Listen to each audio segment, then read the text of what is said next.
Mais je voudrais vous prendre l'évangile de Luc au chapitre 24, le verset 1, qui nous parle de la résurrection du Seigneur. Luc 24, verset 1.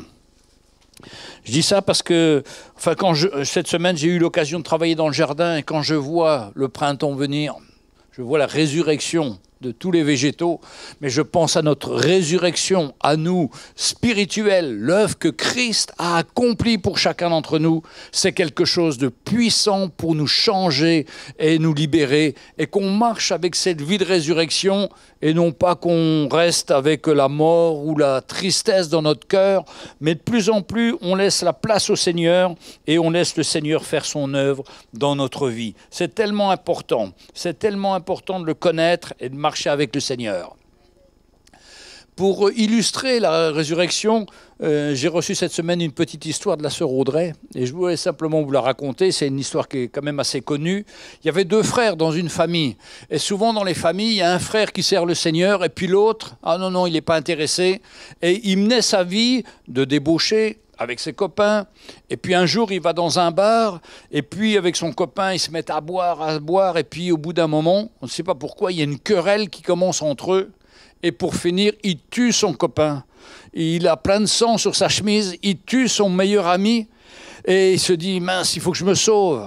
Alors il se sauve, il va se cacher, et puis il se dit, mais il n'y a qu'une place où quelqu'un pourrait me cacher, c'est mon frère. Mon frère, lui, qui vit loin du péché, je vais aller le voir. Alors il va le voir, et puis il arrive chez son frère et dit, je viens de tuer quelqu'un, est-ce que tu peux me cacher? Et ce frère lui dit, écoute, moi, là où j'habite, dans mon studio, il n'y a qu'une seule pièce. Je ne peux pas te cacher physiquement. Par contre, donne-moi ta chemise, et moi je te donne la mienne. L'autre, il avait une chemise toute blanche, et l'autre, il avait une chemise couverte de sang. Donc son frère chrétien prend la chemise de son frère, la met sur lui, et tout d'un coup arrive la police. Ah ça y est, on a trouvé le coupable. C'est celui qui a la chemise avec le sang.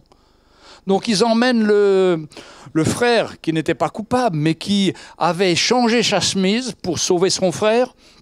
Il l'emmène au commissariat, puis le commissariat, il l'emmène au tribunal, et là, il est condamné à être pendu. Et donc, son frère qui s'est resté caché chez lui, qui est resté dans cet appartement, il l'attend, il ne le voit pas venir. Et puis un jour, il y va, au bout de quelques jours, il sort, il va voir le commissaire pour se dénoncer. Ah, il dit, il est trop tard, votre frère a été pendu ce matin. Et le frère, donc, est fini. Il ne sait pas comment. Il dit au juge, mais c'est moi qui ai fait ça. Mais il est trop tard, on a déjà fait le procès. On ne va pas recommencer, on ne peut pas recommencer. Votre frère est mort, il n'y a plus de solution. Et la seule solution qu'il a trouvée, c'est de venir à Jésus. Et c'est comme ça qu'il est venu à Jésus. Et figurez-vous que c'est notre cas à chacun. On était tous des bandits, on était tous des menteurs, des voleurs. Et Jésus, lui, il nous a échangé sa vie contre la nôtre. Il a pris nos péchés, il a pris notre condamnation sur lui et il a accepté de mourir sur la croix à notre place. Quel miracle extraordinaire! Quel amour extraordinaire qu'il a eu pour chacun d'entre nous. Et on ne doit jamais oublier cet amour, pour moi en particulier, pour chacun d'entre nous, qu'on puisse se rappeler que c'est nous qui aurions dû mourir sur la croix. Mais Jésus a pris notre place pour nous sauver et pour nous attirer à lui. Mais on ne mérite pas ça.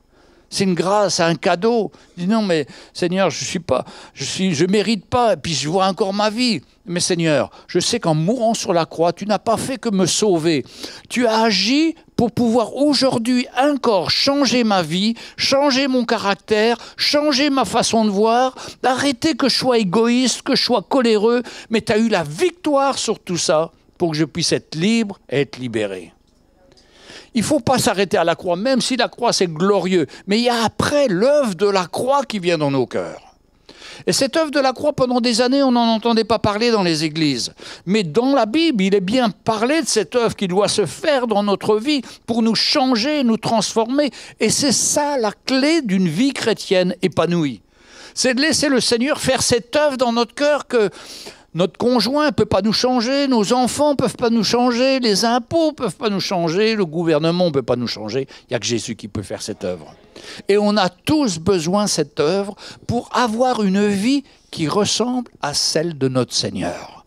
pour porter son cœur, pour avoir ses réactions, les petits mots qu'il avait, les petites phrases, quand il voit cette femme qui est accusée d'adultère et qui dit que celui d'entre vous qui n'ait jamais péché jette la première pierre. Vous savez, des fois on jette des pierres à des frères ou à des sœurs parce qu'on voit toujours un petit défaut. Mais c'est terrible parce qu'on ne voit pas la poutre qu'il y a dans notre œil, on voit toujours le petit défaut chez l'autre.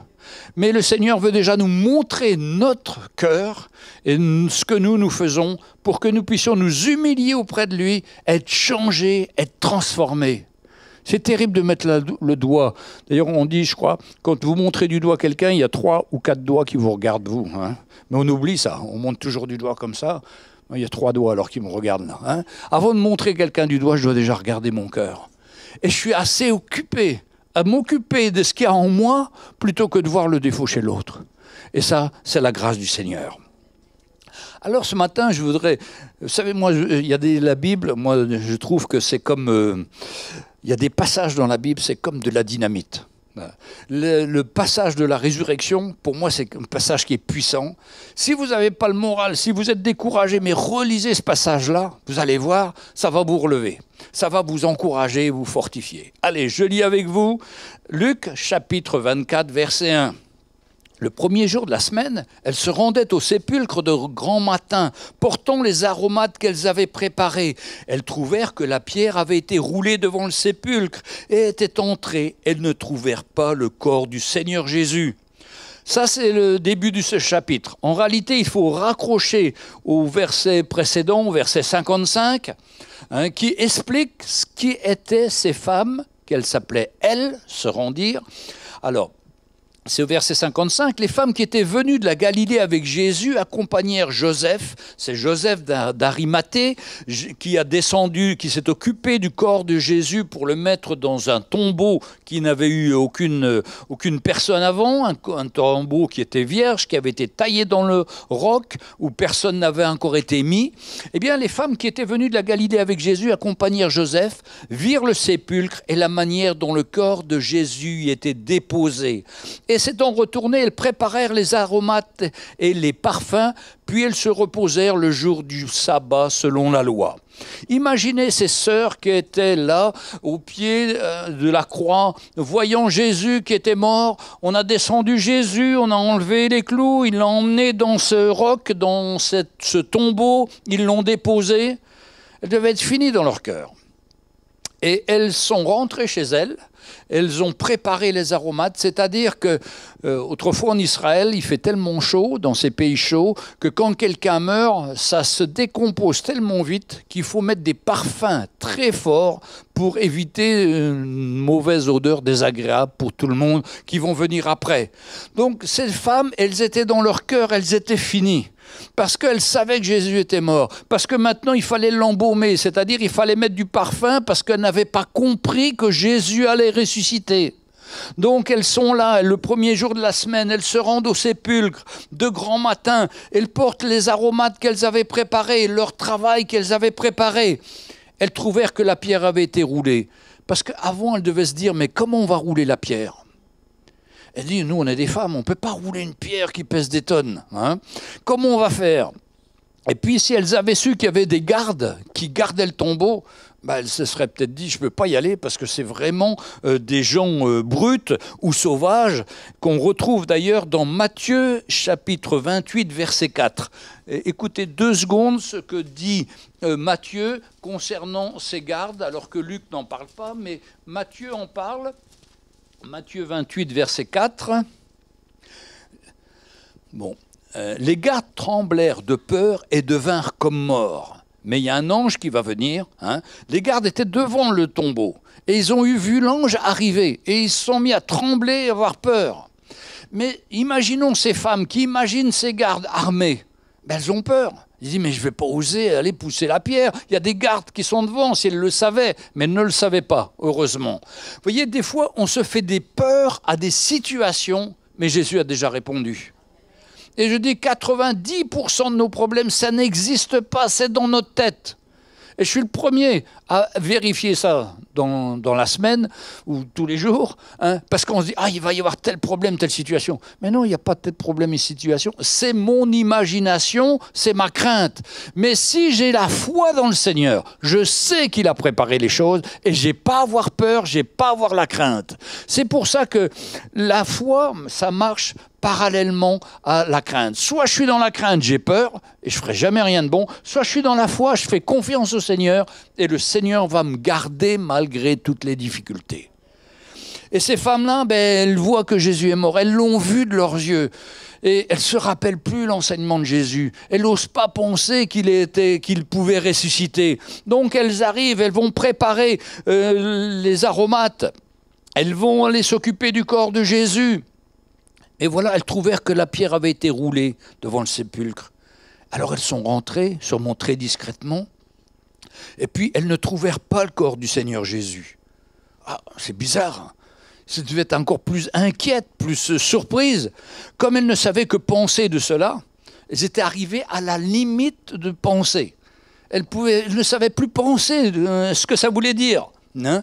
Et à ce moment-là, 2 hommes leur apparurent en habits resplendissants. On sait que ce sont des anges que Dieu a envoyés pour expliquer. Vous voyez, il y a des fois dans nos vies, il y a des situations où on ne comprend plus rien.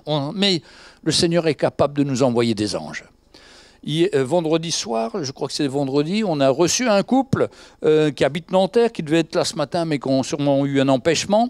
Le monsieur, il était musulman pendant des années, et sa femme s'était convertie. Et il raconte qu'il était opposé à Jésus, il ne voulait pas accepter Jésus. Puis sa femme va à l'hôpital ici à Nanterre, et dans la cour, il rencontre un homme brillant, qui brille comme l'un d'eux, et qui lui dit « Je suis Jésus que tu persécutes ». Et cet homme-là, il s'est converti, il s'est donné au Seigneur, et il n'avait plus de questions. Tandis qu'avant, pourquoi Jésus, le Fils de Dieu, mais pourquoi un fils? Donc c'est un père, il a eu des relations avec une femme. Non, il était parti dans comme beaucoup, parti dans des grands mélanges. Mais quand Jésus est venu, s'est placé devant lui, il a reconnu le Seigneur. Il a donné sa vie au Seigneur, et maintenant, il veut servir le Seigneur. Et on s'attend, pour chacun d'entre nous, à avoir cette révélation que Jésus est le Seigneur. Parce que si Jésus est le Seigneur de ma vie, je ne fais plus n'importe quoi comme je fais. J'ai plus mes peurs que je fais. Je vis plus avec mes catastrophes que je crois que ça va arriver. Non, je mets ma confiance dans le Seigneur et je m'attends à lui dans toutes les circonstances de ma vie. C'est pas facile la vie, on a des difficultés, on n'a pas ce qu'il faut, mais avec le Seigneur c'est facile, avec son aide et sa grâce, il pourvoit, il n'abandonne pas ses enfants.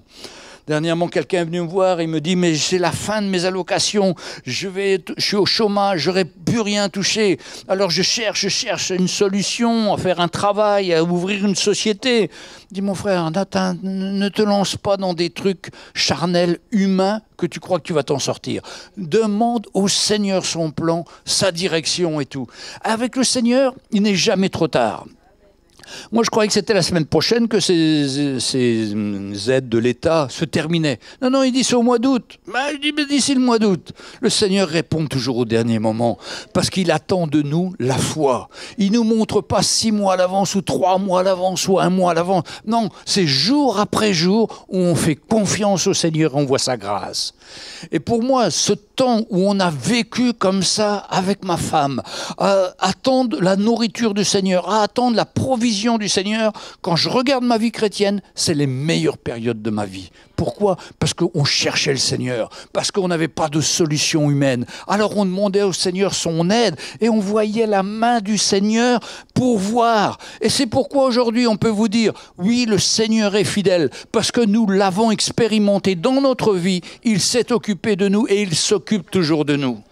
Alors évidemment, on ne vit plus comme ça, parce que il faut dire que quand on est dans le besoin, quand on est dans cette difficulté-là, c'est épuisant physiquement. Et Dieu, à un moment, nous fait grâce, il nous relâche, et les choses vont mieux. Mais on ne peut pas oublier ce Dieu qui pourvoyait à nos besoins jour après jour, c'est toujours le même que l'on sert, et il est toujours avec nous.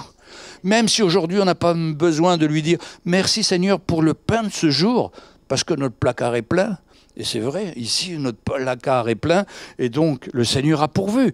Mais on peut le remercier, parce qu'on sait que face à toutes les situations, il nous donnera sa force et son aide. Quand je dis ça parce que j'étais tellement négatif pour ma femme, et je suis tellement reconnaissant que Dieu m'a changé pour que j'ai la foi et que je sois quelqu'un qui encourage et non pas qui décourage. Parce que j'étais longtemps quelqu'un qui décourageait. Je disais à ma femme, on n'y arrivera pas ce mois-ci. Ah, c'est pas possible, non, on n'y arrivera pas. Elle me dit, fais confiance au Seigneur, attends au Seigneur. Et mes frères et sœurs, et mes frères en particulier, nos femmes, elles ont besoin des hommes qui soient des serviteurs de Dieu, qui aient un contact avec Dieu, qui soient forts dans la foi pour les encourager.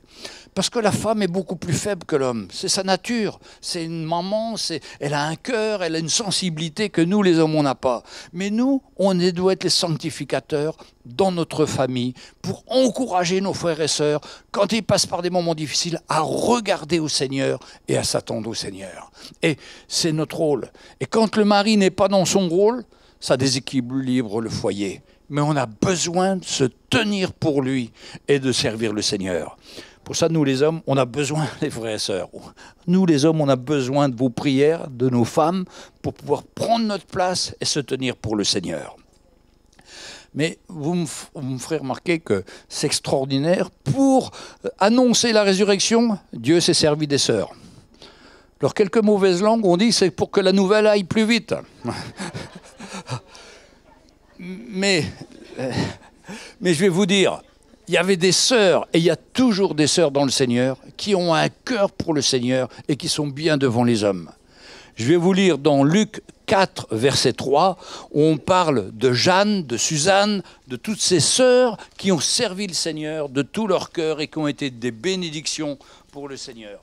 Alors, si je vous ai parlé comme ça, des sœurs, c'est un peu en blaguant, mais regardons vraiment ces sœurs qui avaient un cœur pour le Seigneur. Bon, alors les 12 étaient, verset 2 du chapitre 8 de Luc, les 12 restaient auprès de lui, auprès du Seigneur, avec quelques femmes qui avaient été guéries d'esprits malins et de maladies. Marie, dite de Magdala, de laquelle étaient sortis 7 démons, Jeanne, femme de Chouza, intendant d'Hérode, c'est-à-dire c'était la femme de l'intendant d'Hérode, c'est-à-dire le bras droit d'Hérode. Incroyable, qui était ennemi avec Jésus. Par contre, sa femme, elle servait le Seigneur, elle le servait même avec lui là où il avait besoin. Et il y avait Suzanne et plusieurs autres qui l'assistaient de leurs biens. Ah, c'est glorieux quand même. Moi, je trouve ça extraordinaire. Et pour ça qu'avec le Seigneur, il n'y a pas une honte à la femme. Au contraire, le Seigneur a toujours mis en avant la femme, alors que dans ces régions du Moyen-Orient, la femme est souvent abaissée. Mais chez nous aussi en France, parce que les hommes abaissent souvent les femmes aussi en France, ce n'est pas une question de culture. Mais là, on voit des femmes qui se tiennent pour le Seigneur. Et si la Bible nous les cite, c'est pour nous encourager. Et pour vous encourager, les sœurs, à servir le Seigneur de tout votre cœur. Et que ça ne doit pas vous empêcher, mais au contraire, vous pouvez briller pour le Seigneur. Alors, on continue. Comme elle ne savait pas que penser de cela, voici 2 hommes leur apparurent en habits resplendissants. Saisis de frayeur, elles baissèrent le visage contre terre. Et ils leur dirent, « Pourquoi cherchez-vous parmi les morts celui qui est vivant ?» Ah, ça, c'est une question qui tue, comme on dit. Pourquoi dans ta vie chrétienne, tu cherches parmi les morts celui qui est vivant? Si tu sers Dieu d'une façon religieuse tous les dimanches, tu es en train de servir un Dieu qui était mort. Avant, on allait à l'église une fois par an ou je sais pas quoi, on servait un Dieu qui était mort. C'était y aller pour la fête, parce que c'était la fête, mais c'est tout. Mais quand on a rencontré celui qui est vivant, qui change notre vie, on ne veut plus être des hommes religieux.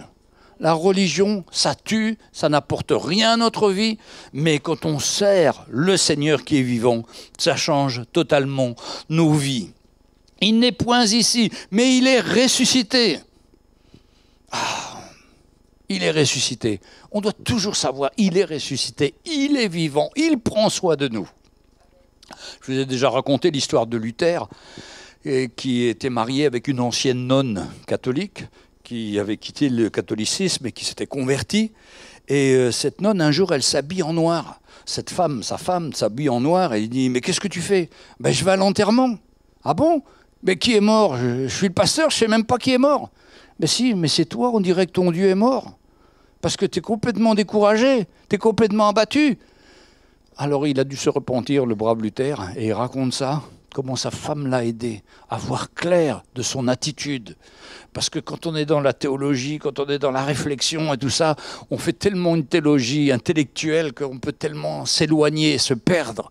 Mais quand il y a la vraie vie du Seigneur, quand on sait qu'il est ressuscité, on voit sa grâce, on est encouragé, on le sert avec joie. Tandis que quand ça vient de la tête, là, ça nous rend aveugles, hein, ça nous tue. Hein. Mais quand ça vient dans notre cœur, qu'on sait que le Seigneur est vivant dans notre cœur, qu'on sait qu'il est avec nous, qu'il va nous conduire, qu'il va nous diriger, on n'a plus de crainte. On est dans sa joie. Alors il lui dit, les anges lui disent, souvenez-vous de quelle manière il vous a parlé lorsqu'il était en Galilée et qu'il disait, il faut que le Fils de l'homme soit livré entre les mains des pécheurs, qu'il soit crucifié, qu'il ressuscite le 3e jour. Et elles se souvinrent des paroles de Jésus. Frères et sœurs, on oublie trop vite le message du Seigneur. On oublie trop vite le message de la croix. On est tellement préoccupé par nos choses matérielles, par les choses à faire, par la course de cette vie qui fait de plus en plus de pression sur nous pour qu'on puisse produire, pour qu'on puisse faire des choses pour ce monde, qu'on en oublie le principal. Comme ces sœurs, elles avaient oublié ce que Jésus leur avait dit. Et qu'est-ce que Jésus leur avait dit ?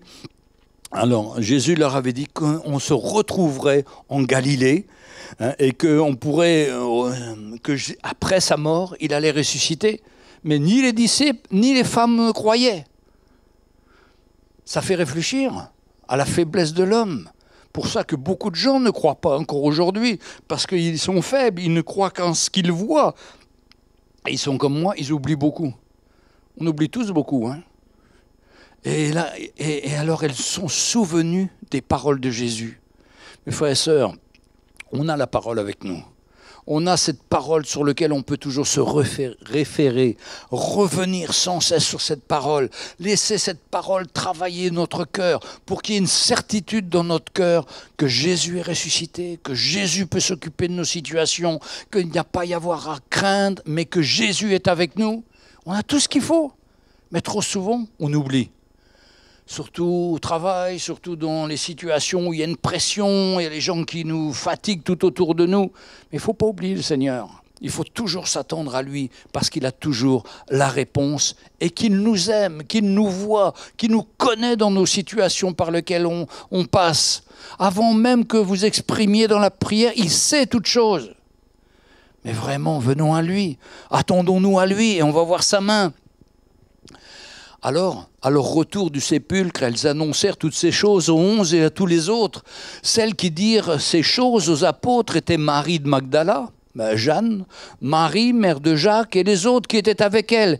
Ils prirent ces discours pour des rêveries, et ils ne crurent pas à ces femmes. Ah, ils sont durs les frères, hein. Ils ont pris ça pour des rêveries, hein, ils ne crurent pas à ces femmes. Hein. Mais Pierre se leva et courut au sépulcre. Ah, voilà Pierre, toujours prêt, lui, à foncer, à aller. Il va au sépulcre. Mais alors là, s'étant baissé, il ne vit que les linges qui étaient à terre.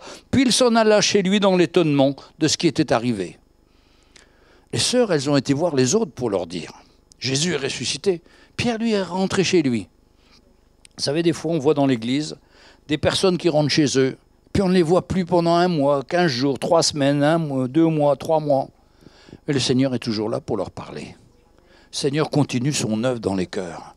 Et Pierre, il a fallu du temps aussi pour qu'il retrouve Jésus en Galilée et qu'il puisse se repentir et puisse reconnaître. Et Jésus lui dit, mais Pierre, quand tu seras converti, tu affermiras les frères. Après ces passages-là, il n'était pas encore converti, Pierre. Il ne comprenait pas encore, il était toujours cet homme bouillant qui voulait agir avec sa force et non pas sur le Seigneur. Et des fois, il faut du temps pour se convertir.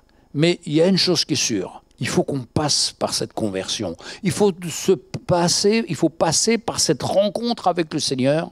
Autrement, on comprend avec notre tête et ça ne change pas nos vies. Et souvent, beaucoup de gens me disent, moi, je voudrais servir le Seigneur et tout, je comprends qu'il faut que je serve le Seigneur, mais ce n'est pas comprendre qui est important, c'est une révélation qu'il faut avoir. Et il faut prier pour cette révélation. Il faut prier pour que nos enfants aient la révélation du Seigneur. Il faut prier que tous ceux qui sont autour de nous, dans notre famille ou ailleurs ou dans l'église, aient cette révélation. Qu'est-ce qui va changer le monde? C'est cette révélation du Seigneur qui a changé le monde. Ce n'est pas de la compréhension. Autrement, il y a des églises historiques avec une compréhension. Ils comprennent n'importe quoi même. Hein. Mais s'il y a la révélation, il y a une vie changée, il y a une vie transformée, il y a des cœurs qui sont touchés par le Seigneur et la grâce de Dieu se manifeste. Et Pierre, lui, il a couru. C'est bien, il a été voir, il a vu que les linges étaient à terre, puis il s'en alla chez lui dans l'étonnement de ce qui était arrivé. Mais il n'a pas été plus loin. Et après, on nous raconte la rencontre de Jésus avec les disciples d'Emmaüs. C'est un peu notre rencontre à tous, comment on a rencontré le Seigneur. Et voici ce même jour, 2 disciples allaient dans un village nommé Emmaüs, éloigné de Jérusalem de 60 stades, je crois que c'est 11 kilomètres, et ils s'entretenaient de tout ce qui s'était passé. Pendant qu'ils parlaient et discutaient, Jésus s'approcha et fit route avec eux. Mais leurs yeux étaient empêchés de le reconnaître. Il leur dit, « De quoi vous entretenez-vous en marchant ?» Et ils s'arrêtèrent, l'air attristés.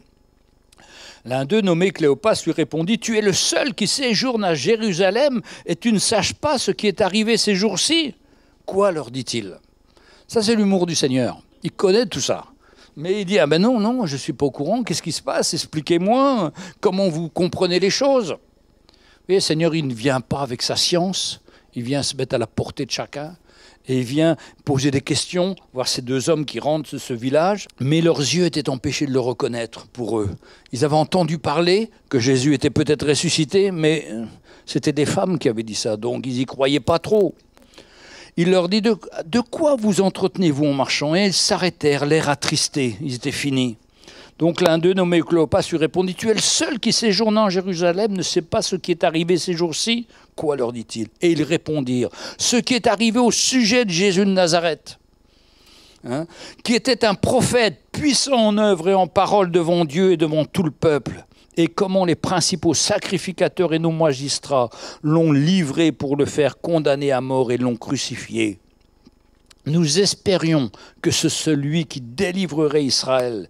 Mais après tout cela, c'est le 3e jour que ces choses se sont passées. » Ces disciples d'Emmaüs, et comme les disciples, attendaient un Jésus qui allait leur donner la victoire sur leurs ennemis, en particulier sur les Romains. Ils auraient voulu un homme, comme un homme politique, un homme qui s'élève au-dessus et qui fasse le tri parce que Israël, le peuple d'Israël, le peuple juif, était soumis à l'autorité romaine, comme pendant la guerre, nous les Français, on était soumis aux Allemands en 39-40, jusqu'à la libération. Et donc eux, ils cherchaient un libérateur. Comme nous, des fois, on peut chercher un libérateur des choses qui nous gênent, des choses qui nous dérangent. Mais Jésus ne vient pas pour enlever ces choses qui nous dérangent. Il vient pour qu'on puisse être changés nous-mêmes, pour qu'à travers ces choses, on puisse grandir. Il y a des frères et sœurs qui me disent, mais quand est-ce que Dieu enlèvera ça de ma vie? Eh bien non, le Seigneur veut que tu aies permet que tu aies des difficultés pour grandir avec lui. Moi, j'ai jamais grandi quand tout allait bien. Je grandis quand ça va mal. Quand ça va mal, je cherche le Seigneur. Quand je passe par des difficultés, je cherche le Seigneur encore davantage. Mais quand tout va bien, je me laisse aller. Un petit boulot, une petite voiture, une petite vie tranquille. Mais ça ne change pas nos vies, ça. Mais quand on est confronté à des situations où on n'a plus qu'une seule solution, le Seigneur Jésus, là, on crie à lui. Et c'est là qu'il se révèle à nous. Et c'est là qu'il parle à nos cœurs. Et quand on marche, on n'a pas forcément cette vie tranquille, mais on sait qu'il est là dans nos difficultés, qu'il est là dans ces situations. Même l'apôtre Paul connaissait des difficultés dans sa vie. Il avait une écharpe dans la chair, quelque chose qui le blessait. Et pour finir, il demande au Seigneur, « Seigneur, enlève-moi ça, enlève-moi cette situation. » 3 fois, il a demandé. Et le Seigneur lui a dit non. Ma grâce te suffit, car c'est dans cette situation que tu vas rester humble, que tu vas rester à m'attendre, à se confier en moi. Et c'est pareil pour nous. On a des situations qui nous gardent dans l'humilité. On dit, mais pourquoi Seigneur, je ne gagne pas au loto et je gagne une grosse somme d'argent, je donnerai à l'église. Il y a beaucoup de gens qui m'ont dit ça. Mais non, non, non, c'est pas ça. Vous savez, d'ailleurs, il y a une petite histoire sur un podcast la semaine dernière. Quelqu'un avait gagné 100 millions au loto. Et bien, pour finir, il a fait faillite dans tous les domaines de sa vie. Il a fini clochard et pour finir, il s'est suicidé. Des trucs terribles, des histoires vraies. Quand c'est pas l'argent qui vous rendra le bonheur. L'argent va vous rendre esclave, va vous finir. Hein. Nous, notre bonheur, c'est de connaître le Seigneur. C'est de nous appuyer sur lui. On n'a pas d'argent, mais on compte sur le Seigneur pour qu'il pourvoie à nos besoins. Pas pour les choses superficielles, par les choses du monde, mais ce qui est nécessaire. Et Dieu donne toujours ce qui est nécessaire à ses enfants. Il ne les délaisse pas, il ne les oublie pas. Est-ce que quelqu'un d'entre vous a manqué de quelque chose ? On a manqué des choses superficielles, oui, des choses que le Seigneur ne voulait pas nous donner. Mais le Seigneur a toujours été fidèle pour nous donner ce qui était nécessaire pour notre vie. Et pourtant, on voyait que c'était catastrophique, on pensait que c'était catastrophique. Non, c'était le chemin que le Seigneur nous donnait pour qu'on puisse goûter à sa grâce et on puisse goûter combien il prend soin de nous et combien il veut prendre soin de chacun d'entre nous pour qu'on puisse grandir avec lui. Alors, il disait, nous espérions ce serait lui qui délivrerait Israël. Mais après tout cela, voilà 3e jour que ces choses se sont passées. Donc, quand on lit la Bible, on voit que les femmes qui étaient auprès de Jésus, pourtant des sœurs, comme ça on dirait, hein, des sœurs sérieuses qui servaient le Seigneur, mais ne croyaient pas à la résurrection. Les propres apôtres du Seigneur ne croyaient pas non plus. Et puis quant aux disciples qui allaient sur le chemin d'Emmaüs, pourtant des disciples qui suivaient le Maître, Jésus, mais ils n'avaient pas compris non plus. Bon, ça explique qu'on peut avoir du mal à comprendre nous aussi de temps en temps. Ça explique que des fois on peut oublier qui est le Seigneur. Et quand on l'oublie, on devient triste, on n'est pas content, on n'est pas satisfait. Et on croit que c'est la faute au pasteur ou c'est la faute à X ou Y. C'est notre faute déjà vis-à-vis du Seigneur. Et le Seigneur veut nous relever. C'est pour ça un appel comme ce matin. C'est vraiment l'occasion de l'amour du Seigneur pour nous. Lui, il ne veut pas nous humilier, mais il veut simplement qu'on soit réel, qu'on soit vrai, qu'on reconnaisse notre état, qu'on s'humilie devant lui et on repart, on est changé, transformé à son image. Et je dis toujours, on n'est jamais aussi bien que quand on se repent, après, tout est nouveau, tout est à neuf avec le Seigneur, on ressent sa présence, on est encouragé. Il faut garder cet esprit de repentance et cette envie de repentance pour avoir un cœur propre, en contact avec le Seigneur. Et là, on est fortifié et on est encouragé. Mais si c'est comme les disciples d'Emmaüs, avoir des gens qui délivreraient Israël de tous leurs ennemis, ça n'a pas changé nos vies. Hein. D'avoir un nouveau président, ça n'a pas changé nos vies. C'est même, bon, je ne dirais pas, mais c'est pareil qu'avant quasiment. Hein. Ce n'est pas un homme qui va nous changer, c'est le Seigneur lui-même, c'est son œuvre. Hein. Alors, il dit, il est vrai que quelques femmes d'entre nous ont fort étonnés. S'étant rendues de grand matin au sépulcre et n'ayant pas trouvé son corps, elles sont venues dire que des anges leur sont apparus et ont annoncé qu'il est vivant. Vous voyez, ils mettent en doute aussi ces femmes hein, qui sont venues dire qu'ils avaient trouvé le corps du Seigneur, qu'ils n'ont pas trouvé son corps du moins, hein, et que des anges leur ont apparus. Quelques-uns de ceux qui étaient avec nous sont allés au sépulcre et ont trouvé les choses comme les femmes l'avaient dit. Mais lui, ils ne l'ont pas vu. Alors Jésus leur dit, ô homme sans intelligence et dont le cœur est lent à croire tout ce qu'ont dit les prophètes. C'est nous ça, les frères et sœurs. On est sans intelligence spirituelle. On a peut-être une intelligence mathématique, intelligence en mécanique ou des dons comme ça. Mais on n'a pas cette intelligence dont le cœur croit, s'attend au Seigneur, a confiance au Seigneur. Non, on se fait détourner notre cœur parce qu'on ne voit pas, parce qu'on ne sait pas, parce qu'on n'approfondit pas. Alors on s'éloigne. Mais si on a l'intelligence de l'Esprit de Dieu que Dieu veut mettre dans notre cœur, on ne va pas avoir un cœur lent à croire, mais un cœur rapide à croire au Seigneur. Il y a des choses dans nos vies, on disait au Seigneur, Seigneur, change-moi, change-moi. Et puis, on voyait une œuvre se faire, puis 5 minutes après, on oubliait cette œuvre, et puis ça ne changeait pas. Mais si on a un cœur rapide à croire, avant, je pensais comme ça. Maintenant, je ne veux plus penser comme ça. Maintenant, je veux penser au Seigneur d'abord. Je veux mettre le Seigneur en premier dans ma vie. Et là, mon cœur, il va devoir être de plus en plus fort. Je vais toujours m'attendre au Seigneur dans toutes les situations. Au lieu de marcher dans le désert pendant des mois ou des années, parce que je n'ai pas fait confiance au Seigneur, j'ai assez perdu de temps. Maintenant, je ne veux plus marcher dans le désert. Je veux marcher avec le Seigneur, m'attendre à lui, mettre ma confiance en lui face à toutes les situations qui sont devant. Et on a tous des situations devant. Si on regarde un peu notre avenir, on a tous. On voit que le monde est de plus en plus difficile, le travail est de plus en plus difficile. Mais le Seigneur est là. Le Seigneur sera toujours le même et il nous fortifiera. Si la porte se ferme, une autre porte s'ouvrira parce que le Seigneur est fidèle. Et je vois que dans le Seigneur, on n'a pas à se décourager pour notre travail, pour l'avenir, pour tout ça. Quand j'étais étudiant en onologie, j'avais été avec des gens qui avaient des maisons de champagne. Tout le monde avait soi-disant un avenir extraordinaire. Mais le professeur lui-même nous disait « Mais dans quelques années, vous serez au chômage ». C'est le professeur lui-même qui décourageait les élèves. Mais quand on est au Seigneur, on n'est pas découragé parce qu'on sait que lui, il a un plan. Et que même si tout se ferme d'un côté, le Seigneur ouvrira toujours une fenêtre à côté, une autre porte pour nous. Donc notre foi, elle n'est pas sur ce qu'on imagine ou sur ce qu'on voit, elle est sur ce que le Seigneur a fait pour nous, sur la croix, et combien il veut nous fortifier et nous donner la force de le servir de tout notre cœur. Alléluia, merci Seigneur. Ô homme sans intelligence, ce dont le cœur est lent à croire tout ce qu'ont dit les prophètes, ne fallait-il pas que le Christ souffre ces choses et qu'il rentre dans sa gloire? Et commençant par Moïse, par tous les prophètes, il leur expliqua dans toutes les Écritures ce qui le concernait. Frères et sœurs, on a toutes les Écritures.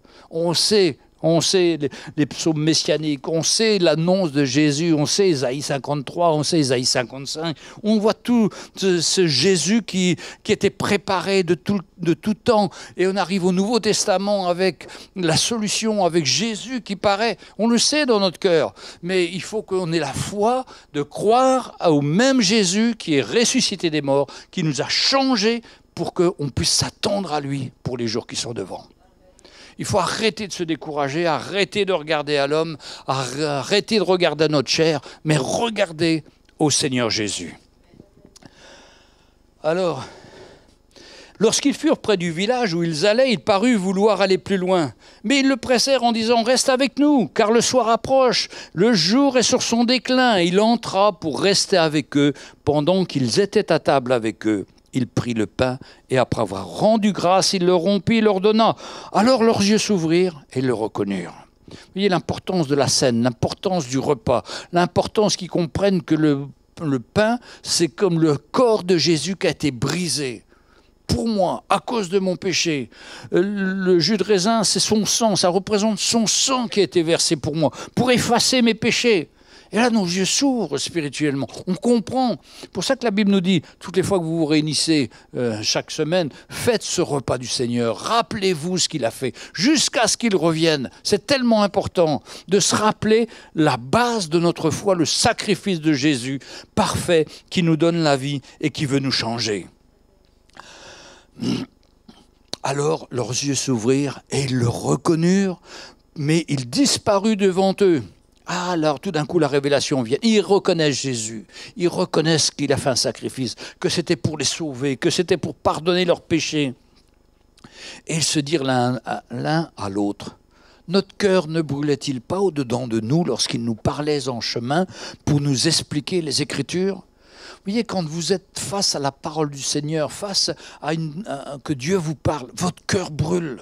Il y a comme un feu dans votre cœur. Vous savez que c'est le Seigneur. Vous savez que c'est l'Esprit de Dieu. Et c'est ça qu'on a besoin de goûter. Non pas une lecture plate, mais que notre cœur brûle. Qu'on se dise, mais oui, c'est ça, Seigneur. Moi, je suis comme ces disciples d'Emmaüs. J'ai besoin que mes yeux s'ouvrent. Que mon intelligence soit plus obscurcie. Que ma foi soit vivante. Et là, mon cœur brûle. Et la vie est passionnante, parce qu'on voit la main du Seigneur, parce qu'on s'attend à lui, on est plein de foi, plein d'encouragement, on voit sa main. Alors leurs yeux s'ouvrirent et ils le reconnurent, mais il disparut devant eux. Et se dirent l'un à l'autre, notre cœur ne brûlait-il pas au-devant de nous lorsqu'il nous parlait en chemin, en nous expliquant les Écritures? se levant à l'heure même, ils retournèrent à Jérusalem. Encore 11 km, ça fait 22. Je sais qu'il y en a qui font le marathon aujourd'hui, 49 km Paris, là. Il y a un frère ici qui est parti, Pierrick. On ne sait pas comment il va revenir, mais il m'a dit qu'il commence les premiers kilomètres, il verra après. Et se levant au même, ils retournèrent à Jérusalem. 22 kilomètres ils ont fait. Mais vous savez, quand vous avez le feu du Seigneur dans votre cœur, les kilomètres ne vous dérangent pas. Quand on voit en Afrique, quand il y a des conférences CTMI, on a des gens qui marchent 150 km, 40 km, 30 km pour assister, et puis après pour repartir pareil. Des gens qui mettaient 3 jours pour venir aux conférences. Pourquoi? Mais ils avaient l'air frais, tout ça parce qu'ils avaient leur cœur qui brûlait pour le Seigneur. Ils savaient que la parole de Dieu leur ferait tellement de bien et que Dieu les renouvellerait. Se levant à l'heure même, ils retournèrent à Jérusalem. Ils trouvèrent les 11 et ceux qui étaient avec eux assemblés en disant « Le Seigneur est vraiment ressuscité ». Et ils racontèrent ce qui leur était arrivé en chemin et comment ils l'avaient reconnu au moment où il rompit le pain. Frères et sœurs, est-ce que chacun d'entre nous peut dire « Le Seigneur est vraiment ressuscité dans ma vie ». Je veux lui laisser la place du ressuscité. Celui qui est capable de faire revenir des situations qui sont mortes, des choses que j'ai faites, qui ont amené la mort aux gens. Non, Jésus peut les relever. Parce qu'il est ressuscité, parce que cette puissance de la résurrection est là. Comme je disais dans le jardin, quand vous voyez tous ces bois morts, tout d'un coup, commencent à sortir des petits bourgeons. De ces bourgeons, des tiges, puis après des feuilles, et puis après des fleurs. C'est extraordinaire. Vous ne pouvez pas l'arrêter. Mais c'est ça, cette puissance de la résurrection du Seigneur dans notre vie. Que notre cœur puisse briller pour lui, que notre cœur puisse être entièrement à lui. Et rejetons tous ces découragements, tous ces doutes, et faisons confiance à notre Seigneur. Il est puissant pour changer les situations, pour changer notre cœur. Et vous savez, quand on est occupé aux choses du Seigneur, on est bien. On est bien, on est heureux, on est joyeux. Il n'y a pas tout ce qu'il faut, mais ce n'est pas grave. On est bien avec le Seigneur, on est dans la paix, dans la joie. On rentre à la maison, on s'assoit avec notre épouse, nos enfants. Il y a la paix, il y a la joie. On est reconnaissant au Seigneur. On n'a pas ce que tout le monde donne, mais ce n'est pas grave. On a le Seigneur et c'est une grande richesse. Tandis que les gens du monde, ils ont tout, mais sont vides dans leur cœur. Remercions toujours le Seigneur de son œuvre dans notre cœur et continuons à le servir. Et ce matin, si vous dites « mais moi je suis encore triste, il y a encore des situations », amenons-les au Seigneur. Amenons-les au pied de sa croix. Humilions-nous. On était maladroits, on a fait des erreurs cette semaine, on est passé à côté. On s'humilie. On se demande l'aide du Seigneur, le pardon du Seigneur. Et il est fidèle pour nous pardonner et pour nous relever. Amen.